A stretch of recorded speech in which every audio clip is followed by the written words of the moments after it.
Hello everyone, this is Lindsay from Anyone Can DIY. Thank you so much to everyone for all of the love my last video received. I appreciated all of the comments and the multitude of interactions I had with all of you. So in my recent video that I will link here if you haven't already checked it out, I reviewed and compared watercolors by the brand Prima versus the Seami Art brand, which you can find on Temu. So many of you in the comments of that video wanted to see the Temu sets in action. So today I will be creating some artwork to not only show the quality of the watercolors, but to hopefully inspire you to create in some capacity using your own watercolor sets, whether it be these or some other watercolor brands that you do own already. So let's go ahead and get started.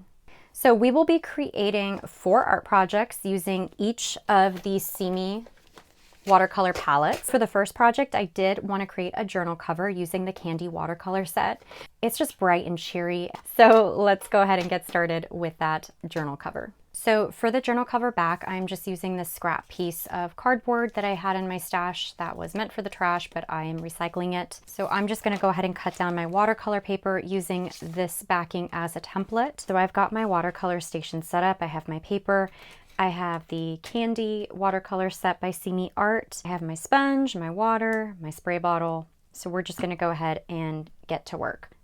So basically what I had in mind for this journal cover is I wanted to create a stained glass, almost geometric shape using some tapes to outline a design. Now you can use washi tape of different sizes, you can use frog tape, just giving you options in case you don't have washi tape on hand. You can use tape that is easily removable. If you don't want to go the tape route, you can get this off of Amazon, but you can use masking fluid pen. Essentially, it is a rubber glue. Once it's dry, you can just take an eraser and remove it, or remove it with your fingers, and any watercolor that you have placed around where you put the masking fluid will be masked so that when you release it, you'll have a really nice, good image. So this is another option as well. I'm not going to use it today, but another good option. I did want to mention that I will be taping this down onto my surface. I did want to have a border and also not have this kind of flopping around so much as I'm working. Part of the reason why I am taping it down.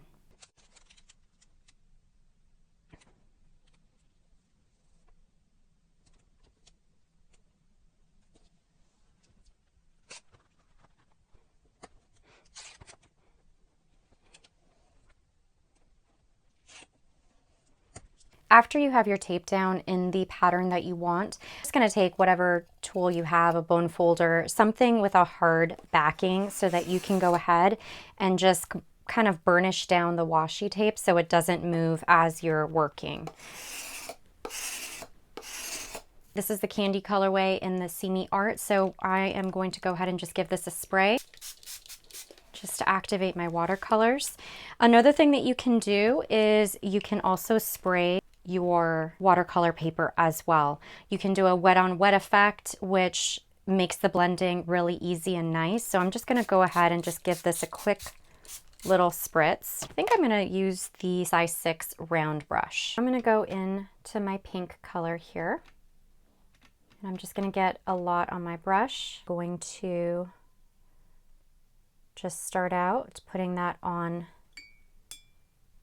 my paper, and then I'm going to just kind of fade it out like that. And you can always go back in if you need to, add more, darken it. Now the trick with watercolor is that if you're going to add layers, you definitely want to let it dry first. Otherwise you will lose that gradient effect. But watercolor is pretty forgiving, and even if you mess up, it is okay, because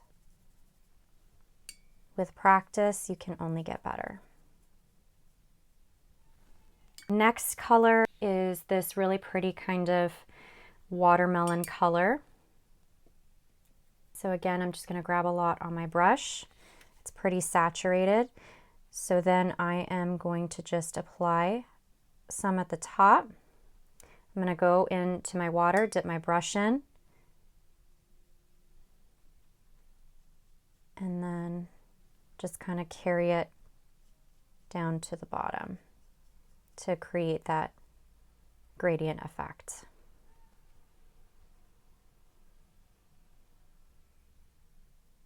Next color is this really nice violet. And then, let's see, I'm just gonna put it up here. I'm going in no particular order, just going down the row here.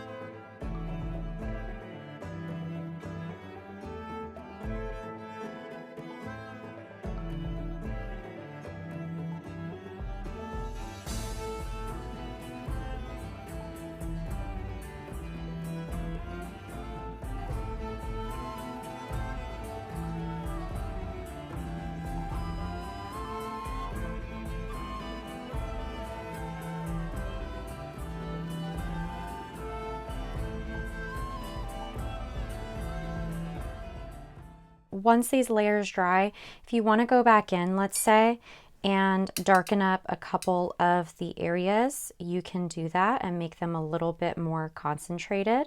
So that's really easy to do. You just want to make sure that you work in layers so that you're not kind of muddying up the whole look. But very, very easy to work with, and I really love these colors. Very, very saturated colors. As you can see, a little goes a long way, and I am very happy with how it's looking so far. So now we're going to go ahead, before this all officially dries, we definitely want to pull back the washi tape. I think what I will do is I will pat any of the excess liquid, gently pat over top, so that any excess liquid does not bleed through the tape as you are lifting it. And you want to just gently pull. And it's so satisfying when you see those crisp white lines. You just kind of want to go slow.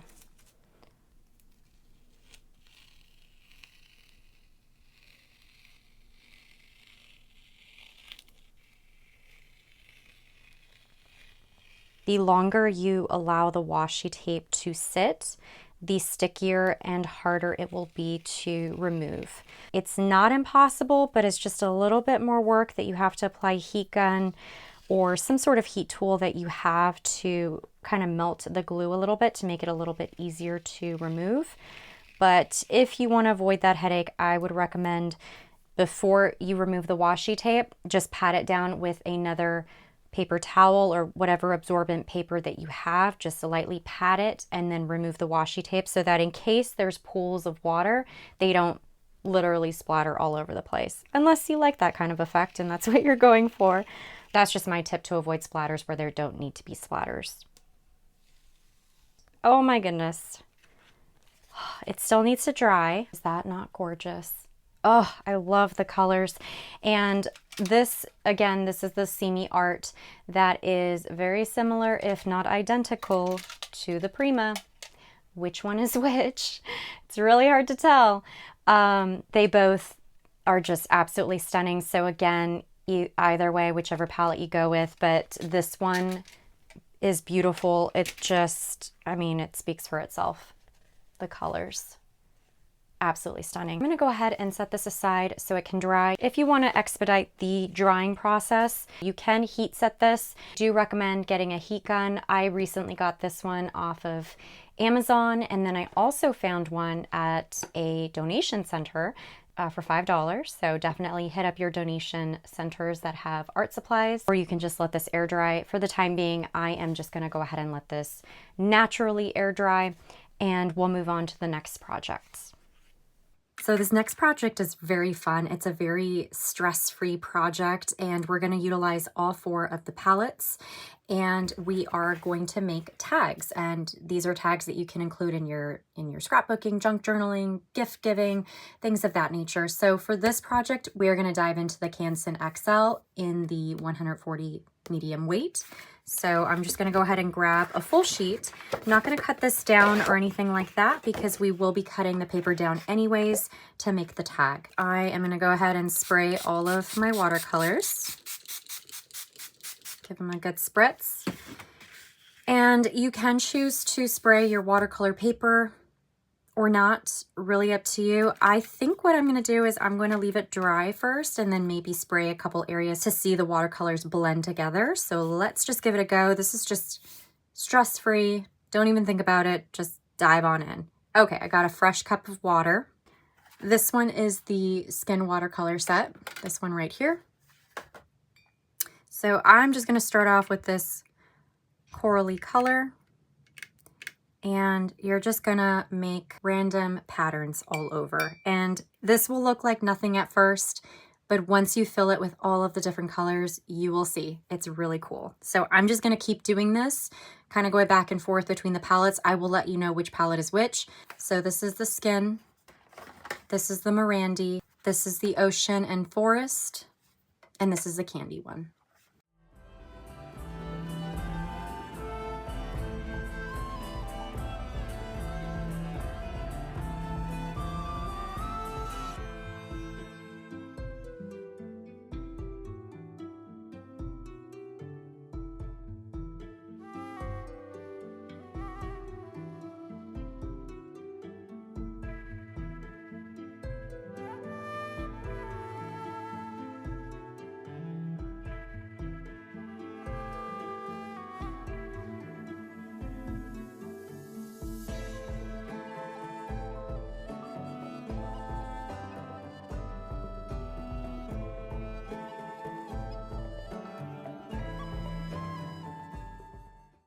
So I used majority of the watercolor paints in those sets, and I know it looks like nothing, but trust the process. It will look really cool once it's done. Once you are pretty much satisfied with all of the different shapes, I told you it's a very mindless project, which I love because when you're stressed out, you just want to drop color on paper. You don't want to think too much about it. It's just really fun to use watercoloring as a stress reliever. It really does help. So now I'm just going to go ahead and spritz some water over top to get the colors to bleed a little bit, and the colors will pool in certain areas. Again, you can let it air dry naturally, or you can just use the handy dandy heat gun tool and speed up the process a little bit. All right, so this has had a chance to dry overnight, and I love how it looks. I love the pooling of it. And I went ahead and I also, on the Arches paper, just kind of did a different version, a little bit more concentrated, if you will, of those colors. And I also added some splashes. So basically you just get saturation on your brush with the watercolor, and then you just kind of tap it all over or wherever you want on your paper. And it really adds for this really cool effect. And then again, I went in with my spray bottle and just spritzed a couple areas. And I love them both. They're both really, really pretty. I'm going to be making a mixed media tag. So along with that, we are going to be incorporating some stamping effects. We are also going to be using some stencils, some Distress Oxide sprays, some white paint, as well as some gold paint. So I think this is going to look really, really cool. It is meant to look messy. It just adds to the artistic look, if you will. So I think what I'm going to do is I'm going to start off with this page first, which I love it as is, to be honest with you. But I did want to just spruce up a couple different areas. So let's start off with using the stencil. And this is the cup ring stencil that I also got from Temu. Very well made. When it comes to inks, very, very important part. If you are no longer going to be using water specifically, you can go ahead and use the Distress inks. This is the Tim Holtz Distress ink line by Ranger. These are water-based inks, so meaning they are water reactive. So if water hits it, it will bleed.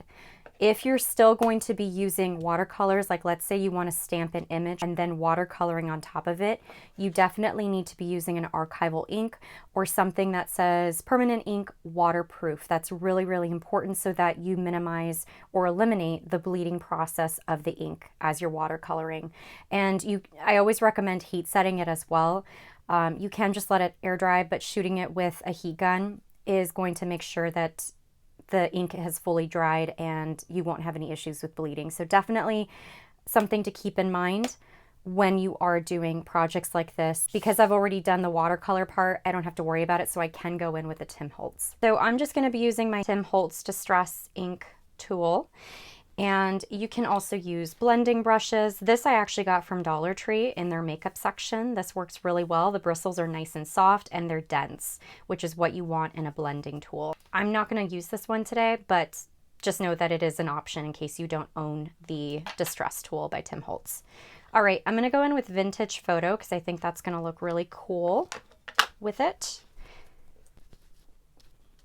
And I just want to get an impression.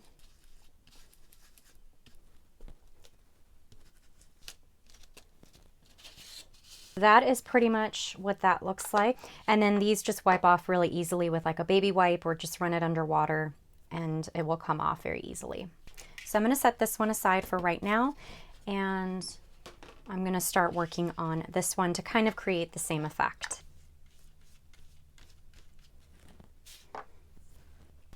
All right, the next thing I'm going to do is I'm going to spray the Tim Holtz Distress Oxides right over top this. I have a box to house the spray so it doesn't get all over my surface. And I think what I'm going to do is I'm going to start off with the picked Raspberry Distress Oxide. And you just give these guys a shake. And then you just kind of spray. Look at that. And you see, I love the blotting here, the pooling.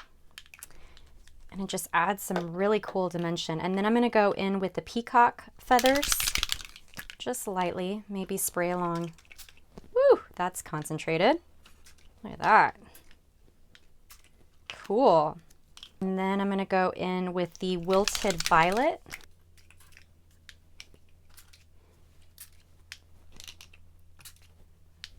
Knowing how concentrated it is, I still want the watercolors to show through. And then last but not least, Cracked Pistachio.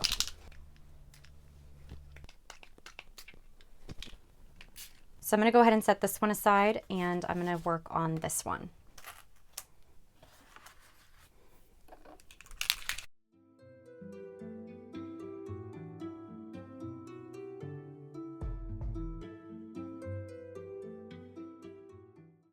While that's still drying, I am going to take some bleed proof white paint, and this is Dr. Martin's that I got off of Amazon, and I'm just going to do a splatter of white, just a little bit all over the surface here. So I'm just going to dip my brush in like that, and then I'm going to go ahead and hit it against my finger and then splatter the paper with the white.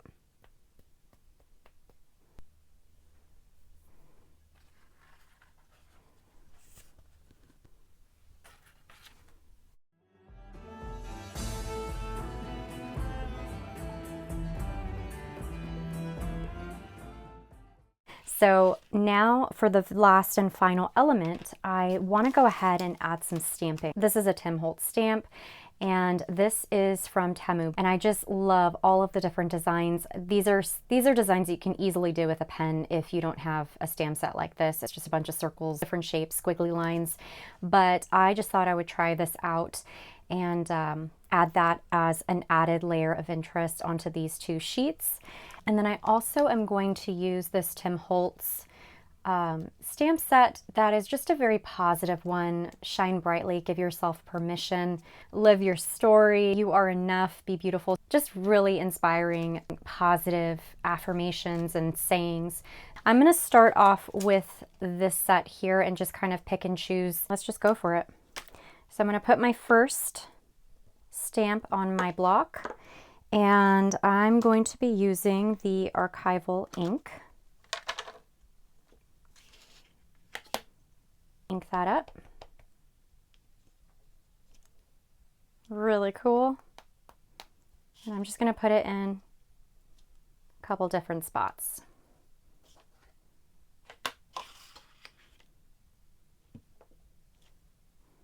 If you want to go off the page, you can just put something underneath and then you can stamp it like that.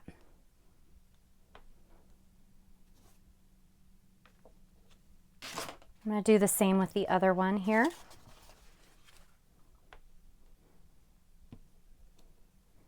All right, so I've finished the stamping, and then I'm going to go ahead and add the finishing touches using the Krylon 18 karat gold leafing pen along with a gold gel pen. Just adding some gold accents, which I think are going to finish it off really nicely.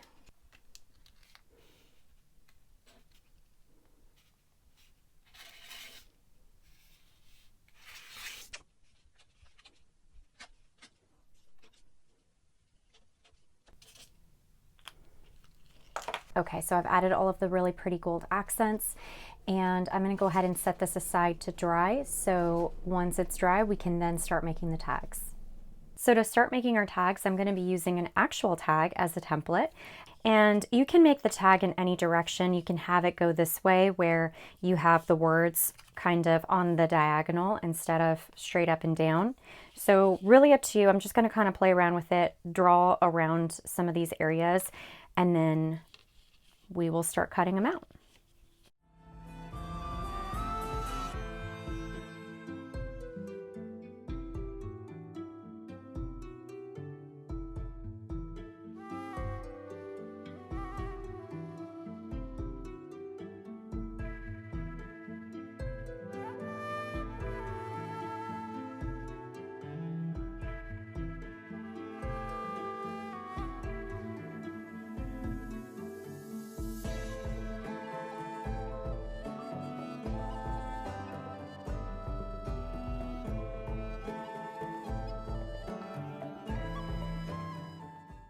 All right, so all of the tags are now completed. So I used up as much as I could of the paper, so that's why you'll see some tags that are a lot smaller than these, because I didn't want any of the paper to go to waste. I think all that I had residual, so this is all that's left of those two papers, which is pretty good. So I'm going to be keeping these and using this as just additional ephemera in some way.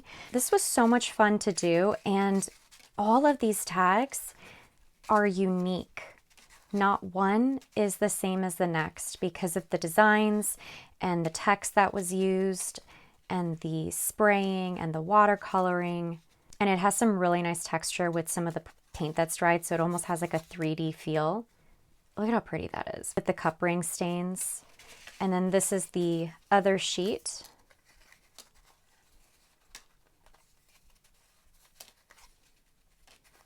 Just beautiful mixed media tags. And what you can do is, for the donut hole, whatever you call it, I did actually order from Temu. It's a donut hole puncher just like this, where it actually punches out the ring that goes around that. So you can do that in a different color. I'll put the link to that one. I don't have it yet, it's coming, but I'll put the link to that in case you are interested. So this is really nice to use. This is Jacquard Dorland's wax medium. So this is just a wax medium that you just put a little bit on with a glove and just put it on the surface, and that will seal it so that if any moisture, water gets on this, it won't make this bleed. So this is really nice to use to make sure that your craft projects are fully sealed, especially if they're going to be handled quite a bit. If it's like a bookmark that you're going to be using, or you're gifting this to someone, that way all of the colors are sealed in and you won't have to worry about it getting ruined. The third project we're going to do is actually very special to me. We are going to be sketching my childhood, one of my childhood shoes. I do remember loving this shoe to pieces. It was, I thought when I was 6, 7 years old, I thought I was a princess wearing this shoe. My grandma always bought me the prettiest dresses and the prettiest shoes. I was very lucky and spoiled with a lot of love. So anyways, this shoe is very special and I was happy to find it. So I am going to be sketching the side profile of this shoe, and I'm going to be using for this the Morandi palette, and a couple reasons why I'm using this specific palette. Number one, it's a very close match to the colors for this shoe. And number two, if you saw that video where I did the review of the watercolor palettes, this one I didn't score very highly. So I'm going to go ahead and use this just to see if I am going to stick by that review or if I'm going to change my tune with actually using this palette. And then I'm going to be using the Canson XL watercolor pad. So let's go ahead and do that. All right, I'm going to place my shoe right here. You don't have to be an artist when it comes to watercolor. Watercolor is so forgiving that you can do kind of like a watercolor sketch and literally fill in all of the details with a micron pen. I love micron pens, they come in different sizes. This is a 01. And honestly, as soon as you mix the pen with the watercolor, it just brings the watercolor sketch painting to life. It's pretty awesome. I am gonna go ahead and wet my paints so that they can start activating. I'm just gonna draw what I see.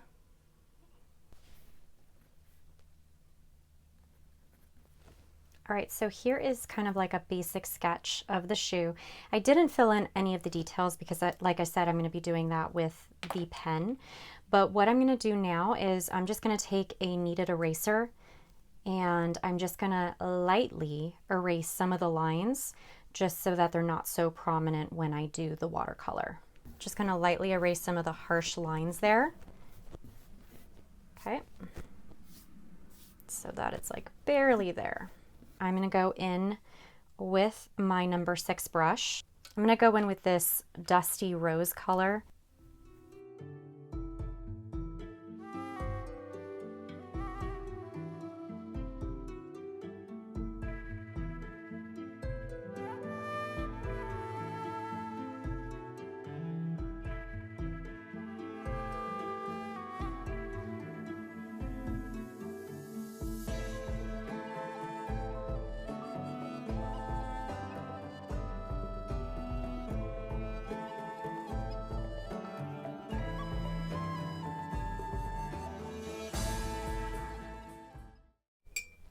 And for the shadows, I think I'm going to be using this kind of stone gray color here, mixed with a little bit of that dusty rose.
All right, so I'm gonna leave it to dry. I really like how it looks. I actually really like this palette. I'm not gonna say that I like it better than the Prima, but I really like it. And also keep in mind that the colors may not be an exact match to what the real life object is. I did have to mix some of the colors to kind of get as close as possible to the colors in the shoe. So feel free to mix and match to get the color, the exact color match that you need, or a close color match that you need. That's what these wells are for. And they're very easy to clean up. You just get a sponge or a wet rag and just wipe it all down. And don't be afraid of contaminating the watercolors because it's really easy to just take water, spritz it, remove it with your brush, and you're good to go. So watercolors are very, very flexible like that. So I'm gonna go ahead and let this dry, and then I will come back with some gold accents and then my pen to kind of finish off the details. Okay, so here is the finished product. I did a lot of this obviously off camera, but I am going to just kind of walk you through what I did. First off, with the background, I did end up going back into a lot of the colors that I used for the shoe and incorporating that into the background, but muted down so that the shoe pops. So I went into the dusty rose along with some of the tans, and I even added some of the sage and some of this pink. So I incorporated a lot of those tones into the background.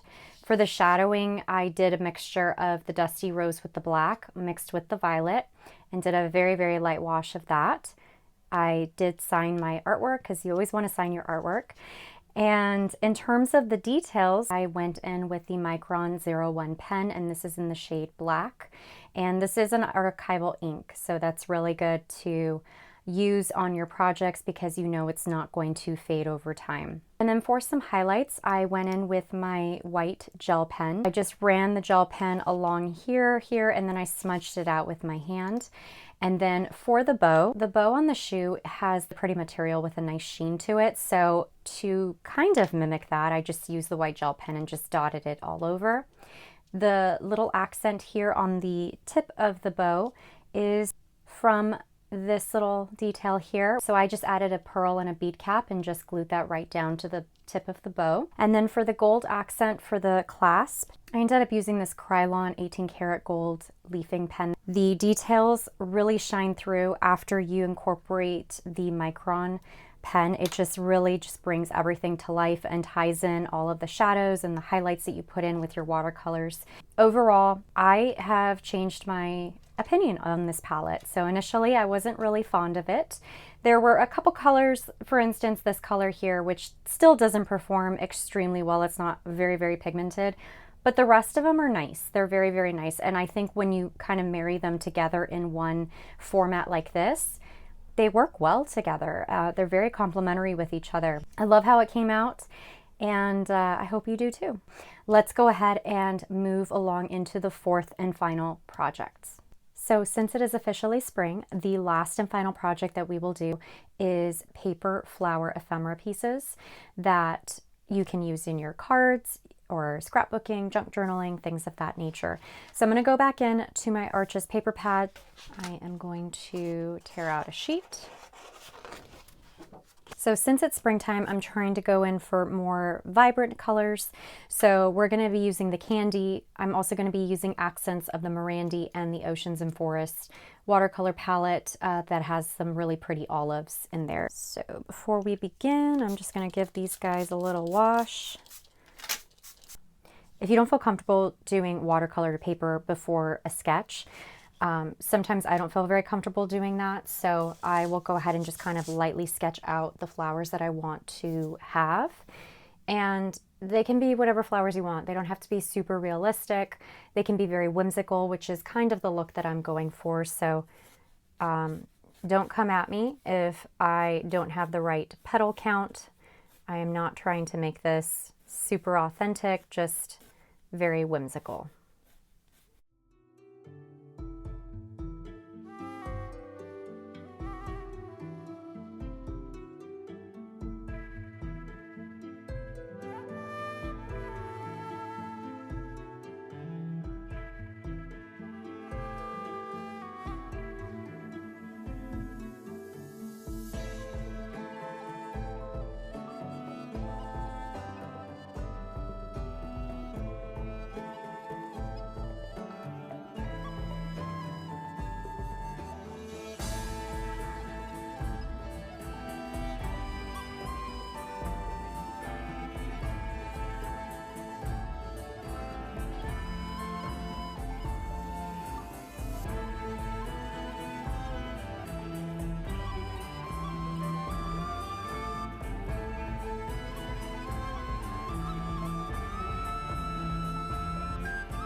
So to get started with the detail, I am going to go ahead and outline them first in black. So I'm going to go back in with the Micron 01 that I used on the shoe previously, or you can also use a Copic multi-liner. Definitely recommend archival waterproof pens, but whatever pen you have on hand will work just as well.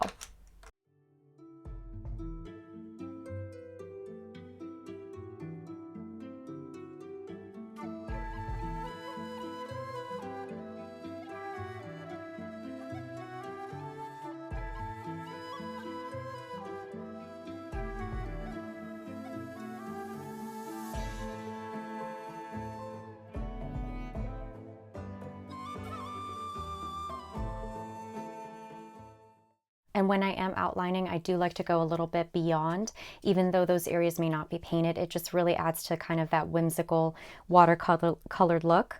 And then with the gold gel pen, I'm going to go ahead and actually trace the watercolor lines and stay within those lines.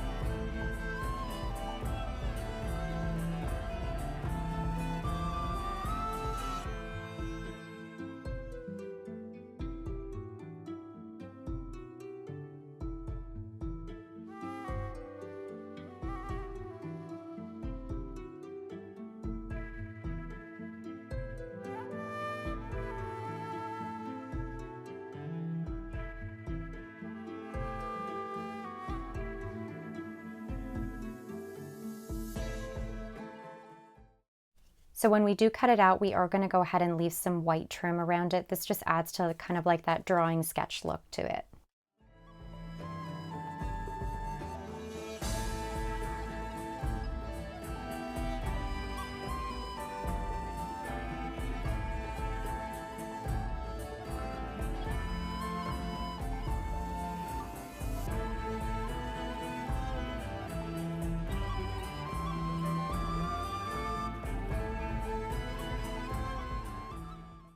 So here are all of our floral pieces along with the leaves all ready to go.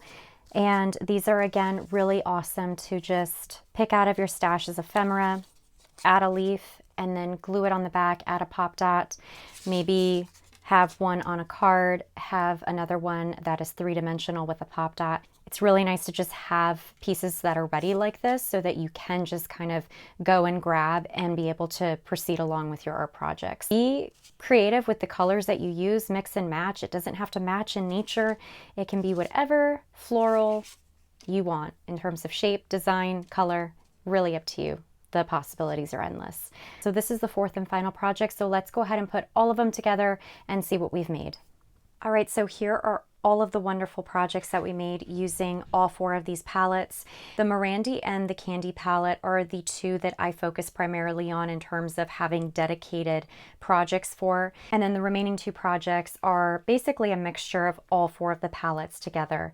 So starting off with our journal cover, I didn't have time to actually make the journal. So if you want me to do a dedicated video making a journal with this cover, let me know in the comments down below. I used a stamp that I also got from Temu. I went ahead and added that stamp right here in the corner. I just think it just kind of brings it to life a little bit more. They have so many great stamp sets on Temu. It's incredible and the quality is so good. I've used a few of them now and I'm very, very impressed. So I'll put a link to the stamp set that this came from in case you are interested. Nothing in the description is affiliated. I also went ahead and distressed the edges with the Tim Holtz Distress Ink and Vintage Photo. Very simple to do, very, very easy. And again, go in layers if you're looking to do more of highlights and shading. Layers are going to be your best friend with watercolors. And I have to say, I love all of the projects, but this one just means so much to me. And I think it's just because of the tie-in of it being my childhood shoe or one of my childhood shoes. Absolutely loved how the Morandi performed. I give it 2 thumbs up. And don't be afraid, like I said, to mix and match some of the colors to try to get the hue that you're looking for. And then moving along to our floral ephemeras. These are really fun to just have on hand in a shoebox so that when you need it, for a specific project, a card, you have it ready to go and you don't have to worry about making something. So you could just put it together with a couple leaves, tape it or glue it on the back, use pop dots. They're just really fun to have on hand and really fun to make too. And then also, I love these two, the mixed media tags. So as the base, I put down the watercolors from all 4 palettes. And this was so fun because you don't have to think too much about it. It is so easy to put scribbles all over the page and look at the turnout. You add some rubber stamping on top, you add some spray ink effects, add stencils, add paint. It's incredible what you can come up with. So this is really fun, very unique. Each tag is different from the next, which I absolutely love. Honestly, I'm very excited about this watercolor journey. I've always been a painter who used acrylic mediums.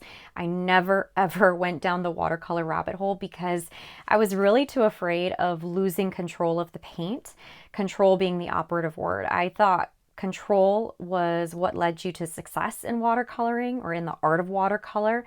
And I have since learned that watercolor isn't about control. It's about understanding your brush and the techniques you use with your brush. So understanding the strokes, how to hold your brush. And once a brush hits the paper, you just kind of have to let the watercolors do their thing and do what they do best.